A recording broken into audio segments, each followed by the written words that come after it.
So now I think I can, ask some questions and I can learn a lot from you, regarding international student program. I remember, in 2000, I just went to the US and stay until 2004, so 4 years. Yeah. If I remember correctly, in order for me to get student visa, I had to take medical examination, and I had to have proof, and I need to have the vaccine, injection, and also bank balance certificate, those kind of, previous procedures, right? Right. Is that correct? Do I remember correctly? That's right. Mm-hmm. That's right. You had to show proof of high school graduation. Mm-hmm. You had to have a minimum account in your bank account, which I don't remember what it was back then. It was probably, I want to say maybe 22,000. You had to have your vaccination. What else? And then you had to go to the embassy and get the F1 visa. F1 visa, yeah. How does that work? You had to so once you had the bank statement, proof of graduation from high school, you would send that to the college, and then the college would send you an acceptance, and then you would take that to the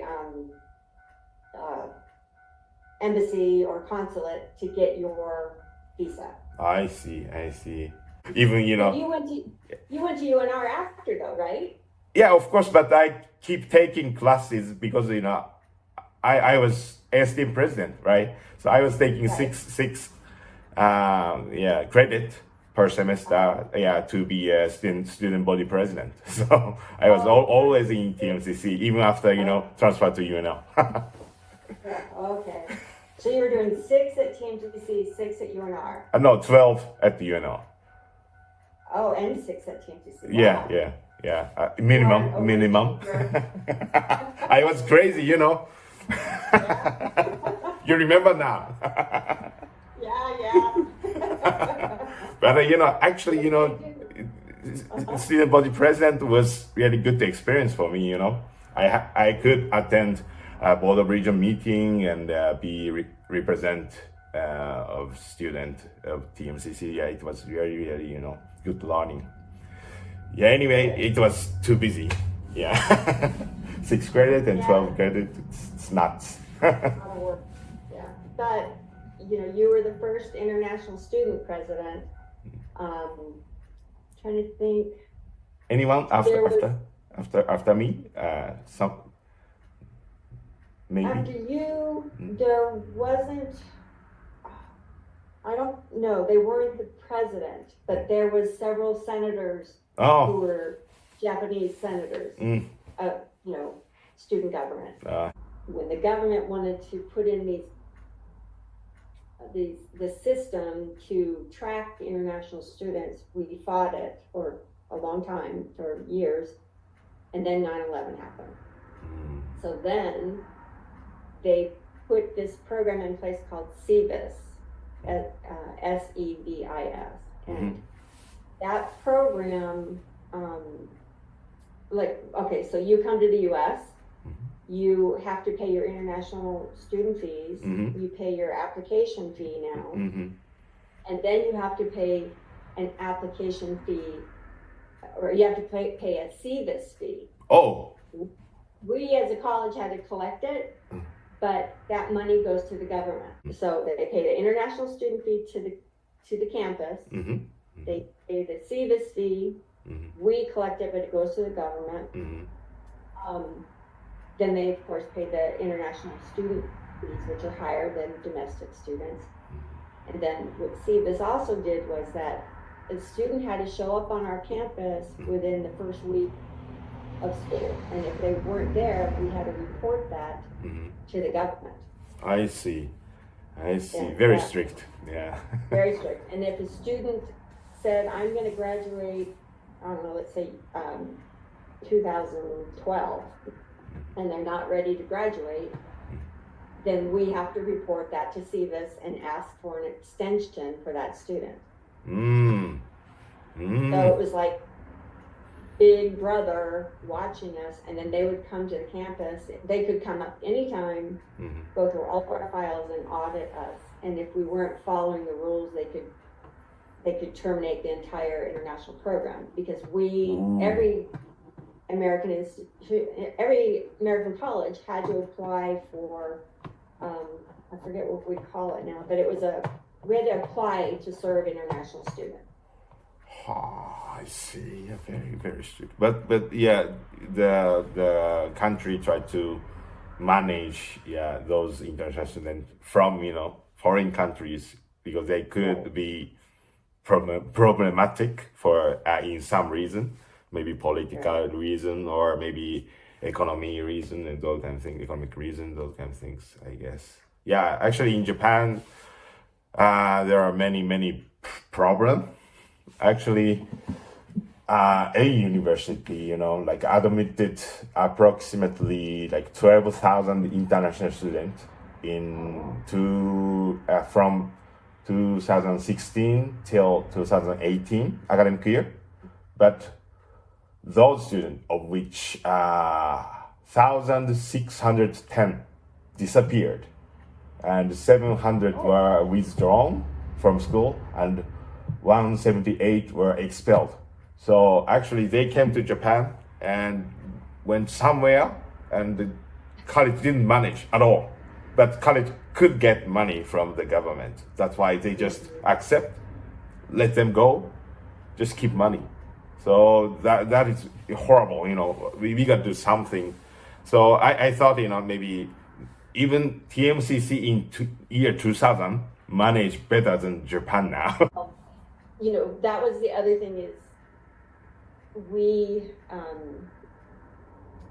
I don't know if you remember that I would have you all come in every semester for academic advisement. Yes. Right? So that we knew you were taking the right classes, we knew how you were doing, academically, before you would, register for the semester. Yes. Yeah, that I think that was a requirement, have a discussion and make a decision. This class, that would cover, my requirement for graduation. Yeah, those kind of things. Right. Yeah, I if I remember correctly, international student could work within the college campus only, right? Only. You enrolled, right? Yeah. Unless they were doing an OPT or what we call CPT, working within what they were studying, like it would be sort of like an internship. And then they had OPT, which is they can work 1 year after. They can work for 1 year after they graduate and stay in the U.S. I remember. Yeah, we could stay another year for working. But after that, unless you get a visa, the company sponsored, otherwise we have to leave to the home country. So one more question. I believe when I was a student at TMCC and the UNR, there are kind of several distinguished tuition, like in-state, out-of-state, and international student tuition. Do you even distinguish in-state citizen or in-state permanent resident, or citizen and permanent resident is same or a little bit different? So if somebody has been living in Nevada for 1 year, and they have a green card or H-1B visa, or they're a citizen, then they won't pay out-of-state tuition. But let's say somebody, I don't know, from California comes over and they just moved to Nevada, I don't know, a couple months ago. They would have to pay out-of-state tuition. Is it only for the first year or the Yes. So then second year they're already in-state student. But in order to do that, they had to go get a Nevada driver's license, vote in Nevada, rent, proof of rent in Nevada, all that stuff. I see. So some students should choose that, but some students don't. And so you had Nevada State in-state tuition, out-of-state tuition, and then international student tuition. Mm-hmm. And if a student from another country came to the U.S. high school Mm-hmm. in Nevada and graduated from a Nevada high school, Mm-hmm. they would not have to pay. They would not have to pay international student tuition. Really? They would pay domestic tuition. Yes. Oh, damn. Even though they are international student, actually. Exactly. Ah. Yep. In fact, that was the way that the state of Nevada wrote their policies, saying anyone graduating from a Nevada high school will be able to go to the university or community college and pay in-state tuition, and they even were qualified for the Millennium Scholarship. Oh. Which means if you had a 3.0 or higher in your last 2 years of high school, they would pay for 2 years of college. But then somebody, I don't know, one of the Board of Regents or something said, well, international students shouldn't be able to do that. So I said, these are your rules, these are your policies. International students can do that. Yeah. As long as, the policy exists. Yeah. Right. You created the policy. You can't say they get it and they don't because this is your policy. Mm-hmm. So yeah. they didn't.